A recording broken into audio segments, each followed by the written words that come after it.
this wind down fire. We're gonna be having a very fun time. We have an amazing guest here tonight, and I'm just gonna remind you that this particular hour is actually streaming live on our X. So search us on Radio Gen KE. We have pinned that particular live stream. It's running 24/7. So go there if you want to see the conversation, if you want to be part of the conversation. Other than that, we are live on Facebook at Radio Generation Kenya, and we're also live on YouTube, where I'm gonna be checking so much because that is where we're gonna be live streaming this particular conversation. So go to Radio Generation Kenya on YouTube and click on that live stream, and you can be able to be part of this particular conversation. So Kinuthi SK, we have a very dope guest in studio tonight. You guys were talking about culture et al. I didn't know by the world is a very small place. Just to give context, the reason I know the guest today is because of you, because you recommended me to host a particular film screening. And I met her there, and now we are in studio doing this particular show together. And that is that is not coincidence. That is just the good Lord making sure that the best people to represent art and film are in the same studio. I'm gonna be honest, I'm not the best person. I remember when I was hosting the film screening, I was so green. You know, at least now I know the difference between what a director does and a producer. But other than that, don't ask me question 1A, 1B, 1 whatever. I don't know. But today we're going to go deep into film, into production, and into the conversation about what is really happening in Kenya in terms of documentaries, in terms of short films, and all that. So without further ado, if you allow me, Kinuthi, I'd like to introduce our amazing guest. So tonight on the Wind Down, we are joined by Habiba Gicheru, a creative producer and skilled production coordinator with a background in documentary filmmaking, an alumni of some Fine Day Pics. Habiba has worked across narrative, documentary, and commercial projects, always bringing a strong, intentional vision to African storytelling. Her work spans globally recognized titles, including The Battle for Laikipia, which premiered at Sundance 2024, Run for Your Life for Bloomberg, Investigate 2023, After the Credits Roll, a scripted podcast and essay series inspired by I Am Samuel, and the film Goat, which actually made it to Woodstock, and which is the one I was actually hosting the screening of. Siringi nasema tu imeandikwa hapa. And Iron Fist, which actually premiered in SignQuest 2024. Habiba's passion lies in crafting authentic African stories that blend real-life experiences with deep narrative meaning, stories that seek to heal the African psyche from within. Ladies and gentlemen, put your hands together and help me welcome one and only Habiba Gicheru. Mambo Fiti. Ukoje? Karibu maze. Yeah, let's start from the top maze. Goat, ulienda Woodstock? Hapana. Kwa nini ukwenda? Na tulichanga. Mimi mwenyewe nilituma kadhaa hapo. Really? Thank you. Mbona ukwenda Woodstock ku represent ni Goat? So the reason to attend world premiere at Woodstock Film Festival in New York is because my visa was actually rejected. New York, Our world premiere. Umeona mimi hata nilikuwa na wakatizia sifa. Sikuwa nimemention world premiere, big words like New York. But just to bring back to just for the people who are watching, Goat is a short film, right? Yeah. So without giving it away, what's Goat about? The short film itself. So Goat is a short film. It's basically like a love story that it's this couple that visit a goat farm in the middle of nowhere, and they come to realize that their traditions sort of like still haunting them for the deaths they have. And at the end of the film, we're being asked about the question of sacrifice and love, and also kind of to remember who we are, and our purpose in the world. And I got the privilege to watch it. I won't give it away. So what are the plans now? Goat inakuja kwa screens because I really enjoy it. I want to watch it again. I think it's 28 minutes. I didn't see the time passing. Like the film itself was so gripping, if I can use the word. Thank you. And we're having the discussion with Kinuthi, if you'd like to chime in about one of the themes, and I think this is not giving away anything because ilikuwa ulipata kwa mtandao that information of deaths that have not been paid. It's part of the synopsis. Can you talk about that story of debts that have not been paid? Or debts that have not been paid? Okay, ideally from what I got, I have not watched the movie, so I might be wrong in terms of relating it to the movie. Yeah. But what I borrowed from the movie, it's showcasing the traditional aspect of our culture, and some things that we might feel like we need to do, like we've not been doing. So I was relating it to my culture, Gikuyu. Every young person right now is feeling a need to connect with their culture, be it Gikuyu, be it Luo, be it Luya. We are in that phase of in that season. But now in Gikuyu, there is the most important aspect of the Gikuyu culture is the dowry. One of the most important is the dowry. So there is usually the culture that you should not give dowry to your wife if their mother or your mother, the dowry has not been completed to be paid. So ideally, if they have not completed, you should take all that dowry and take it to the mother first, to the mother's family first. And if the mother also, their mother had debt, you should take it to the shosho, something like that.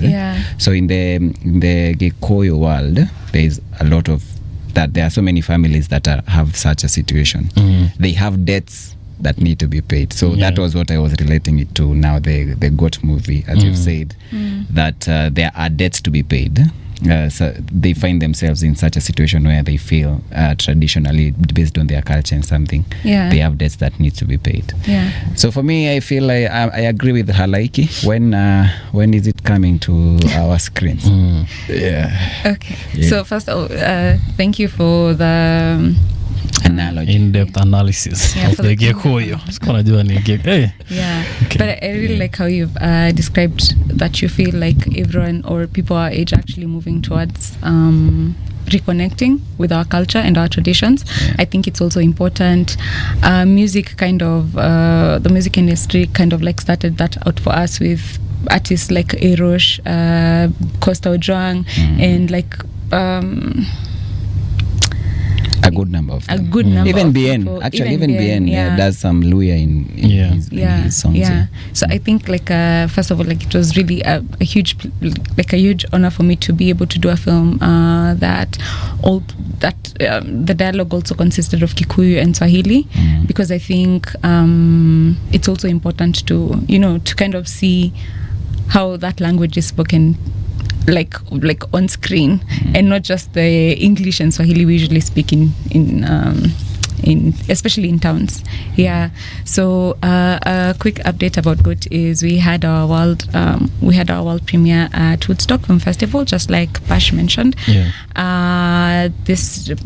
happened on 18th September. So that's kind of cool. 18th October.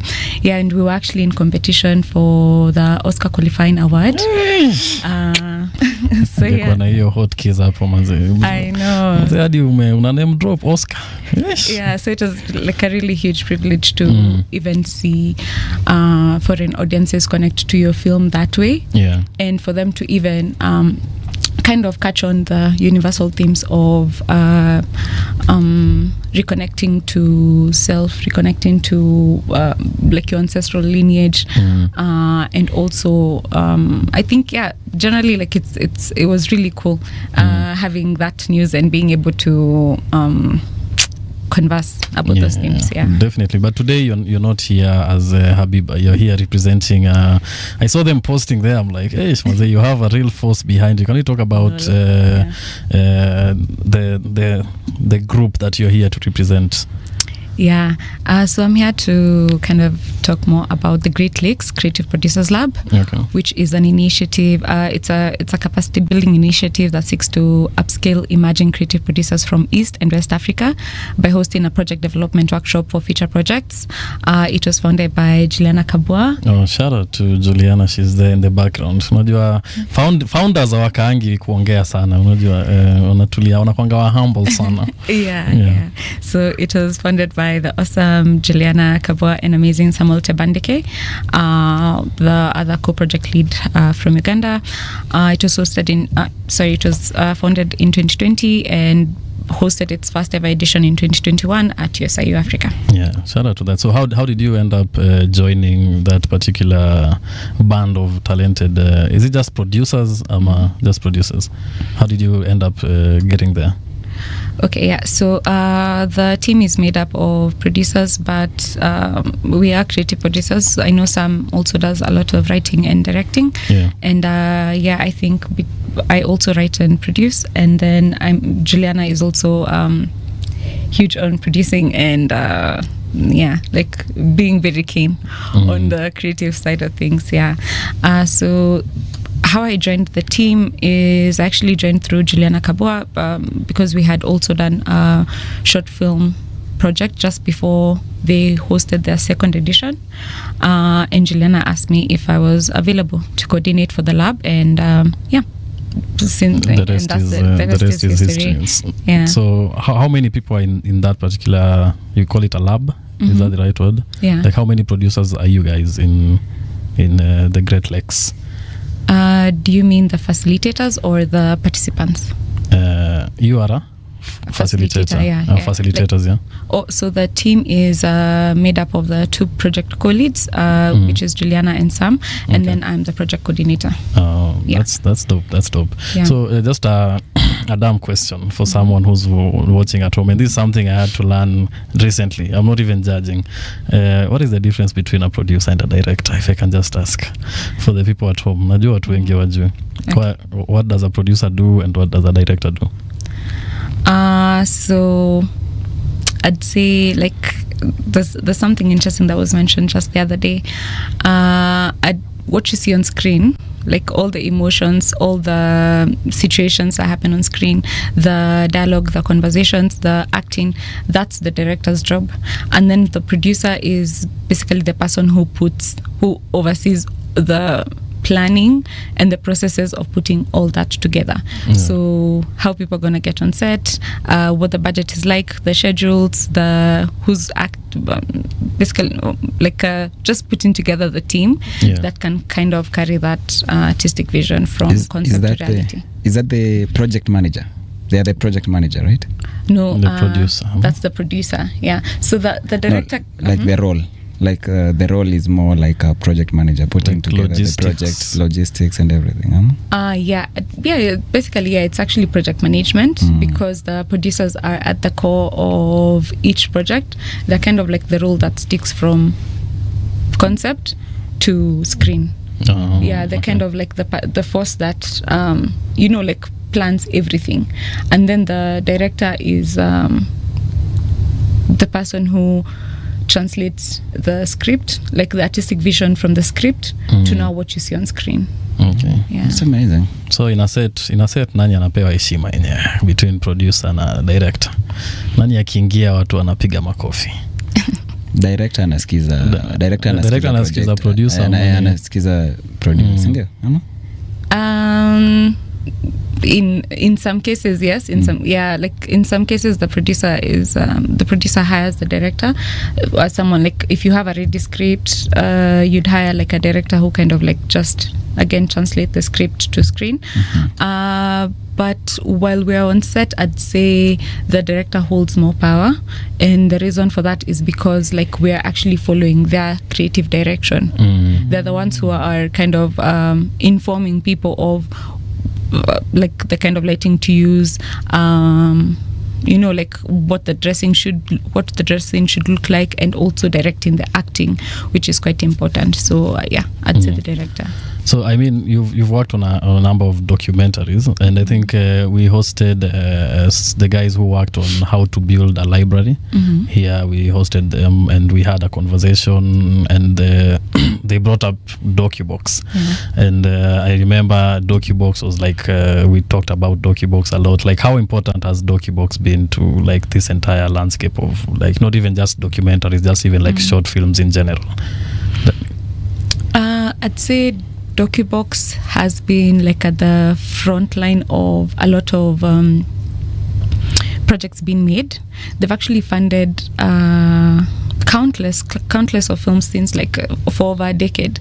They have been like the longest they have been the first East African documentary film fund, and they have been the longest standing film fund in Kenya, and also for East Africans, if I could say.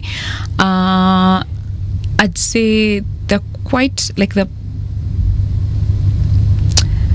involvement is quite critical, like the contribution in the industry is quite critical, because I think even personally, like most of the films I've seen where I've really respected the cinematography, the art design, the directing, the like just how everything was put together, is I think most films have actually either been supported or been a part of one of the DocuBox programs.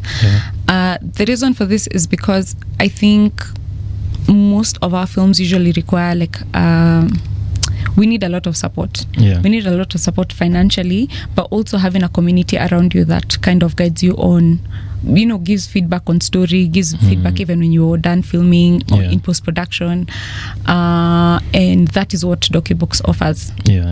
So other than financial needs, they usually give you, like, they're usually more of also in support of the filmmaker kind of finding their goals within a certain project, and they kind of try support you throughout the whole process. And how hard is it to find funding? I mean, like, let's talk pre-DocuBox. Like, how hard was it to, like, let's say Habiba, you have an amazing script, amazing story, you know, your story naweza, you're tied to it, you feel like it speaks to you and you want to get it made. Like pre-DocuBox, like what was the process of like now getting this film made in terms of funding? So I cannot speak a lot about pre-DocuBox. You are post DocuBox. Thank you God, I am post DocuBox. But from what was Amani wanasemaje, like definitely like the road was a bit rough, like to get funding to make all these projects, right? I think like from what I've heard and from what I know is the experience before communities like DocuBox is the struggle then was for creative freedom, and also being like, I think also being like creative freedom, and I think maybe being able to like make a living from what you're doing, because I think also then there were a lot of foreigners within the African film industry. They were the ones who were basically making our films, telling our stories, and so that was the struggle then. But now it's a bit at least with DocuBox it's easier. Just if you take it a bit back, like how did you end up in like film specifically? Like did you study it, is it like a passion of yours? So funny story, how I ended up in film is I was actually taking a friend to audition, and then I helped her read her lines, and then I got called back. But I wasn't really doing film then. So I got called back as an actor. Oh, for real? Yeah. So you helped your friend to read her lines, to rehearse. Was she also called? No. Damn. You know, this story is only funny to you, not funny to your friend. No, it was funny. Do you guys still talk? Are you guys okay now? No, like it was even funny. Like it was funny even then. Because I honestly knew nothing about the industry. I wasn't that, you know, like I wasn't deep in trying to find an acting role to play. So for me it was just like I enjoyed the creative act of people going to auditions early in the morning, queuing, we actually did the audition at Mnet. There were long queues, and there were so many people, and like I was just jazzed by that determination of really wanting to either be on screen or kind of like be part of the Kenyan film industry. So like the reason it was even funny then is because, like, you know, I wasn't really in that headspace. Like that wasn't the goal I was going for. But then I got called back, and it was like a role for one of Mnet shows that never got to see the light of day, which I'm super grateful for. Why? Because you did Maajab. But did your friend proceed to pursue, or did they give up at No, that she's an awesome actor. Oh, she's an awesome actress. You know that Halaiki, that actually happened to me when I was in first year. Yeah. Yeah, I went to do auditions, set books. And then my friend told me, where are you going? KNT. I said, let's go. Yeah. And then he went, and because he was there, he was told also do an audition. Yeah. Yeah, they called him. They did not call him. I'm trying to see a pattern. I think Siri ni kama best yako anaenda audition, enda naye. That is a proven, it's a way proven to track. Yeah. So before that, you hadn't like sort of like, I'm sure you interacted with like movies and all that. Like, were you even like curious about it? Ama was it like now that you're seeing the sort of like the back back processes and how like film is actually made now, that is like where you got your interest? Like before that audition, you were never interested in film at all? No, I was like so before then, like I've always loved writing, and I've always like really loved books and films. I think they give you the chance to live beyond yourself, to live beyond your life, to kind of see new things and even understand different perspectives. Yeah. So I've always loved film. I began writing like I think in primary school, like Zamani. Like composition, like composition. I used to love like writing composition. Yeah, it was horrible. Mazemi, I used to be kidnapped every time. The story will start from anywhere. It's just a sunny Sunday evening. I'm taking a walk with my parents. Suddenly, 55 men with revolvers and machine guns. I don't know. Like I was not really good. So you could notice from primary that even like your writing was like good. I used to like be in competition, even like with just representing the school, and I could tell like I loved languages, so I could tell like that this is like where my heart is. But then there's something that happens like after high school, and like there's so many things happening. You're just realizing, you're an actual person, you're an actual human being with you gain consciousness. You literally gain consciousness. So out of self, because like out of teenhood and building self, now there's the world. And now it's especially like with Kenyan schools, they usually like I think they scare you with the outside world sana. Back up by the time you're finishing school, it's like you're just also eager to see what's out there for you. So there was a lot happening. I'd say uni, and also kind of like trying to find work. I also moved from Nakuru to Nairobi then when I was 17. So there was a lot happening. I was trying to figure out like careers, what to study, and all of these things. But like those. But like, I think Nakuru is also like it's a hub for talents. Yeah, people I'm say also that. from Nakuru.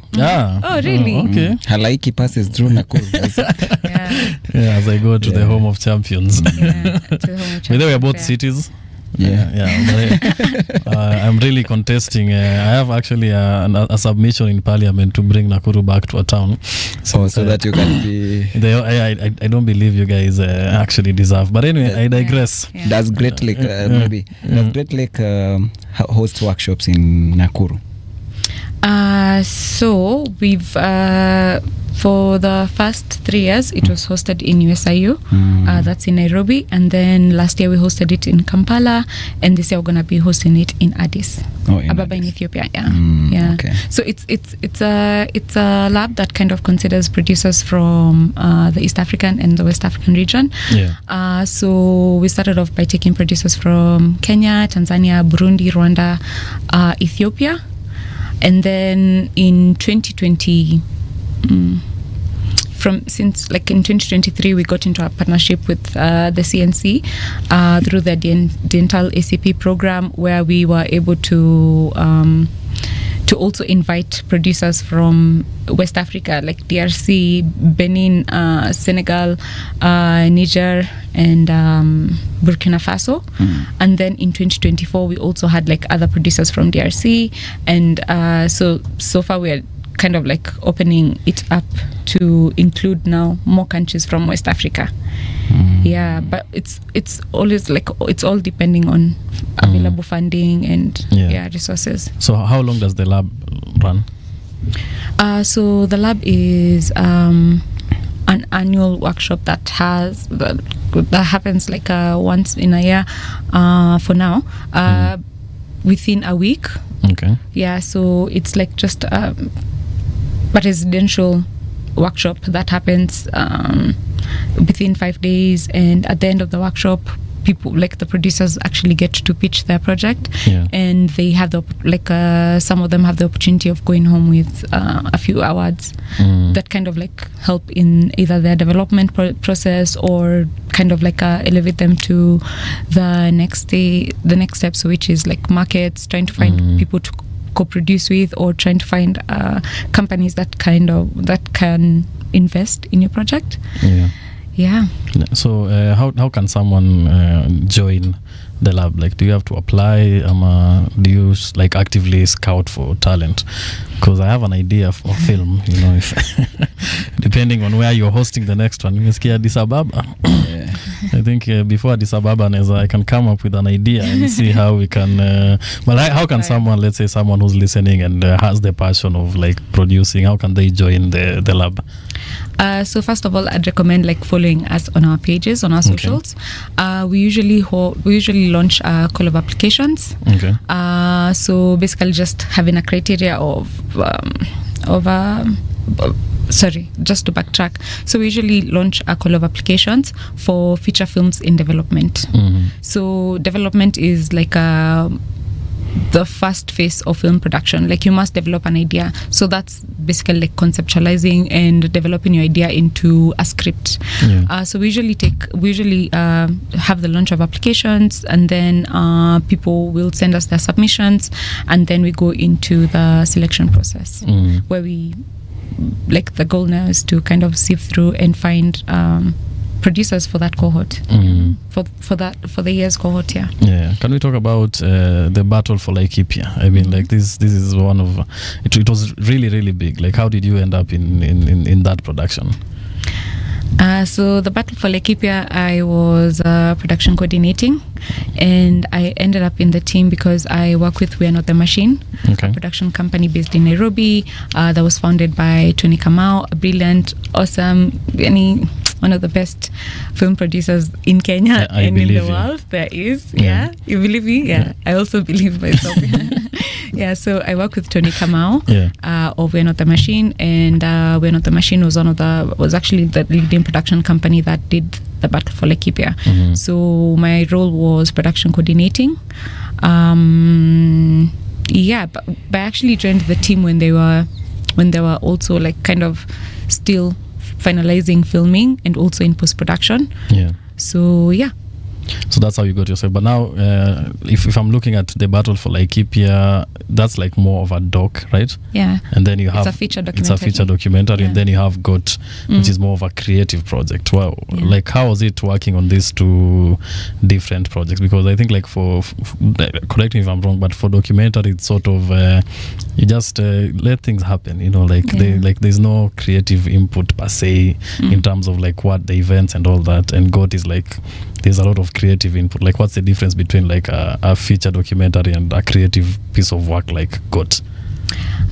So I'd say the basic differences are that Battle for Laikipia is a documentary, and GOT is a fiction project. So there's usually like fiction or narrative. So there's fiction or narrative, and then there's documentary, and then now we categorize them by length, which is feature is around 90 minutes, 60 to I think 120 minutes, and then a short is basically like any format under 40 minutes. So about the creative side of things, I'd say like with Battle for Laikipia, I was coordinator, so I was kind of like coordinating with the entire post-production team and also with the director and the producers, kind of facilitating what people need, like finding out what, like where are we in this process, what needs to be done, who needs to get what, when, and kind of like just organizing for that, for the ease of, so that your crew can actually work in a sort in of a smooth- conducive, yeah. smooth environment. Yeah, for Goat, since I was producing, it's like now you're basically overseeing like a whole film production. Also, fiction crews and like tend to be more bigger than documentary crews. Like documentary crews actually travel like it's a light team. It's a light team, like, because mostly you just need like the camera, sound person, if you're asking any questions, the interviewer, and basically like maybe a production coordinator to kind of like help you coordinate throughout the day. For fiction projects, it's like so many departments. It's the wardrobe, it's the art design, it's the lighting and grips department, it's the sound department, it's the cast, it's production, the production team, and now as producer you kind of like come up with a flow of how the whole thing is supposed to go, and you plan for that, you brief your team, and you so it's a larger team. So now when we come to the aspect of you have a good story, you have a script, you want it made, you get funding from someone, do they have influence on like the creative leaning of the project? Like someone can be like, yes, I'm gonna give you these millions of shillings, but I want the story to lean towards this side. Do you usually get a lot of that when you're trying to get funding? Like, do they try to get some creative control in the project? So I haven't really interacted with people who wanted creative freedom just because of maybe they've funded you with a grant or anything. But it's only because like I'm an actual emerging creative producer. Like this is when I'm starting. Ndo kuingia sasa. Yeah, so I really can't like speak a lot into that, but what I can say is, do you remember the thing I mentioned about the history of Kenyan filmmaking is that there were a lot of foreign filmmakers who are owning, helping and supporting the telling of our stories. So and the difference between then and now is that more Kenyans have actually been able to have agency of their own stories. Like even if anyone is to kind of give you financial support, they're not trying to make the story, they're not trying to push the agenda through your story. And I think something else I can say about that is it's like I feel like it could get a bit frustrating if you have if you have funders who want to push the agenda with your story or who want to take over creative freedom, because there's so many organizations and companies. These people who are funding actually also have, they're also a company at the end of the day. They also have their own agenda, and sometimes in trying to tell their story or like the agenda, I feel like it removes from what you'd actually want to tell.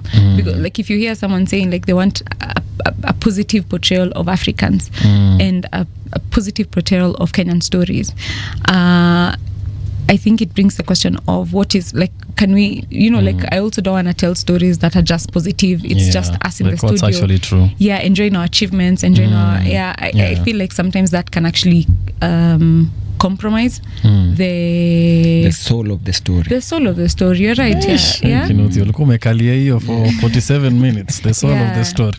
Because I think like Africans are still something that the global audience is still trying to understand, mainly because of years and years of all these stories about AIDS, poverty, hunger, that drought. was the only thing. And then now we started getting more more deep with the stories we tell, and now we're at a place where we can confidently write our own scripts and tell our own stories. But then utapata there's still an agenda of trying to be positive or like trying to be kept into a box. Well, in reality, we haven't even fully scrapped the surface. Like we haven't fully seen who we are through our content. I mean, like when we're talking about like the African story, the Kenyan story, and all that, like, is it harder for fiction? You've called it fictional stories to get funding, considering most of the things that sell are like sob stories. You know, like a documentary about CGI. You know, some people tearing in some remote area in Africa. Like those types of stories, like I'm pretty sure they sell faster than you coming and trying to say, like, a good example is GOAT. Like it's a love story. It's well written. It's nuanced. It's beautiful. Like, is it harder for you to get funding for those types of projects compared to when someone is like, hey, I have a documentary about people suffering in Africa? Like, are people warming up to the idea of now looking at Africa more than just the suffering part, and like these are actually people with cultures? And actually I think it's actually the opposite. Like right now people aren't funding anything for real. Like if you have like a sad story or if every character in your story is suffering, you won't get a lot of people who are really committed to doing that film, because we also need to see, like, you know, we need affirmation and to be reaffirmed, and we also need to see our representations. I know, like, we have a lot of content on that already, but there's still the, and sorry if I digress from your question. It's okay. Yeah, you can also ask it again. But like I think drama sells, like, globally. Like people, a lot of people are driven to that kind of genre. But as Africans, we, like, most of our stories don't have the, you know, we don't have like the I don't want to say luxury, but like we don't have the luxury. Like the luxury of just telling stories. You know, like I feel like we need to have themes. We need to have messages. Like we need to try manipulate things towards hope.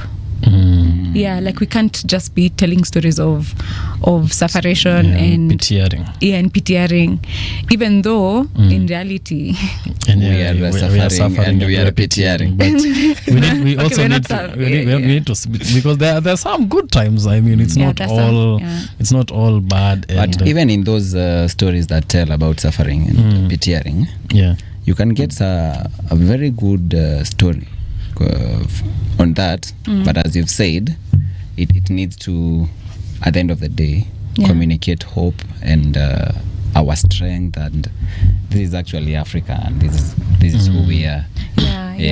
And I think like we're already on that path.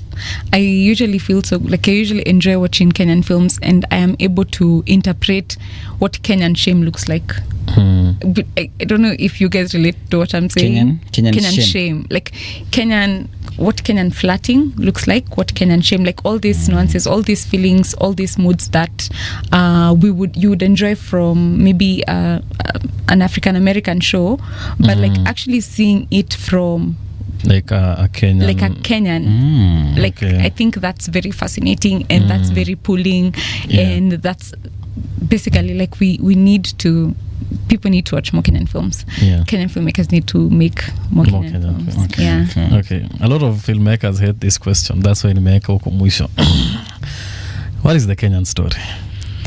What is the Kenyan story? Yeah. I can give you context. Yes, I've had Enos Olik here. I've had who else have I had here? And I had Nani. I forget her name, but she's also a writer. She does a lot Abigail of films. Arunga. Thank you. Abigail, sorry if you're watching. Nimechanganyikiwa kidogo. And I asked it the same question. So the basis of my question is sugar. Right? When the new Sugar came out, a lot of the comments, I remember there's a girl who went on TikTok and had a whole rant about how this is not a true representation of Kenya. This is westernized, we need a Kenyan story, and I kind of feel like, from my own very shallow understanding of film, like the one film that people can agree that was a Kenyan story was obviously Nairobi Half-Life. Like we all have consensus about that. Like, do you really think that there is like a Kenyan story? Like, I think trying to nail down any story to one thing is tricky, because even just the three of us, the lives we've lived, the people we are very different. We're very nuanced human beings, and I think again it's going back to, we need to explore more Kenyan stories in an authentic manner to be able to tell the differences that, like, we cannot be defined with just one story. We need to be able to see more examples, more experiences, more situations on screen that we've lived, to be able to kind of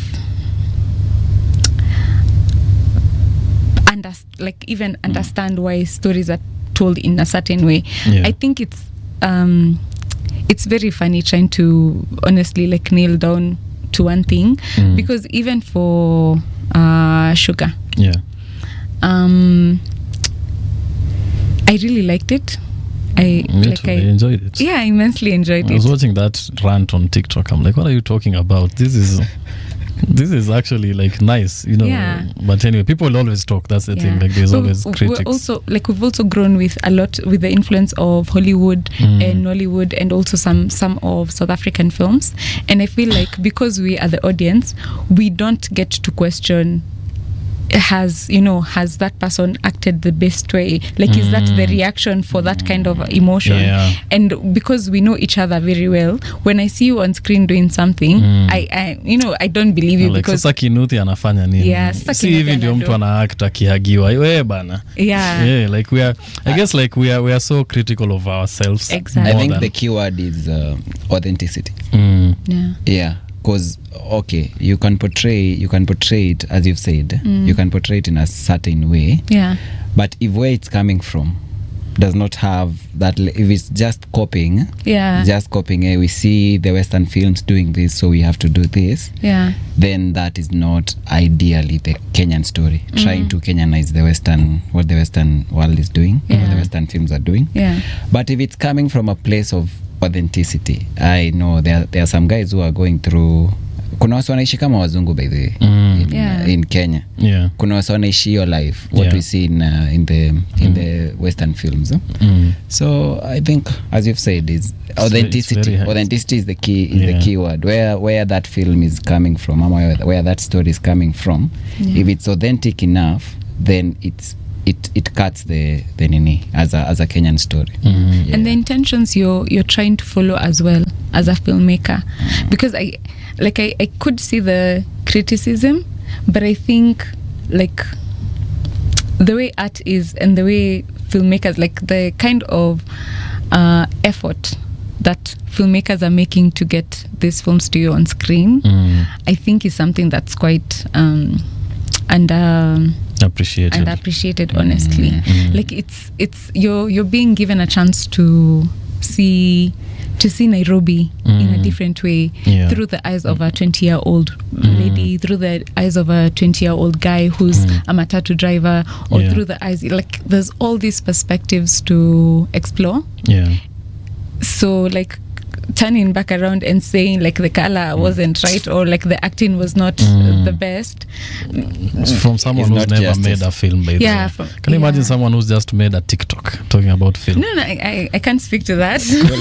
No, I'm just saying the person makes TikToks and is criticizing people who makes film. But could we say maybe also a big part of the population of Kenya, the kinds of Kenyan films that they interacted with sana ilikuwa sasa zenye zilikuwa zinaonyeshwa mostly on Citizen TV. Mother-in-law, Inspector Mwala, Papa Shirandula nini. That context. So when people interact with now the films, the real films, they expect some kind of feel, they interpret that as Kenyan stories. That's what I mean. They interpret what they saw at in those shows as now being the Kenyan story. So if they see something else that was not depicted there, it looks strange. And the same thing that happens with also stand-up comedy. Before people move from the Churchill kind of story to what we do. Then it's a big shift. It's a big shift. So we actually have a 50 seconds. Oh, sorry. Are you gonna stick around for another link? Ama unatuacha? Thank you. Amekubali. I've spoken to the management. She's okayed. Because I still have another question, and also you have to plug you're a very young filmmaker, Woodstock nini. But anyway, time you kimbia hapa by the kwa sure ulikuwa unataka kukimbia at 9, but we haven't even hatujaongea hata tujaanza hata story bado. Hii ilikuwa tu ni pre-game, yani we've not talked about a lot of things. Niko na maswali hapa back to back. So stay with us for one more link, and then tutakurelease so that you can just tell us where we can find your work, how we can support your work, and how we can support Kenyan film. But for now, let's get into some message from the Somali festival that I will be attending. We'll be back with Habiba telling us more stories. This is Radio Generation. The drums are calling, the laughter is rising, the taste of home fills the air. The Somali Cultural and Arts Festival 2025 is here.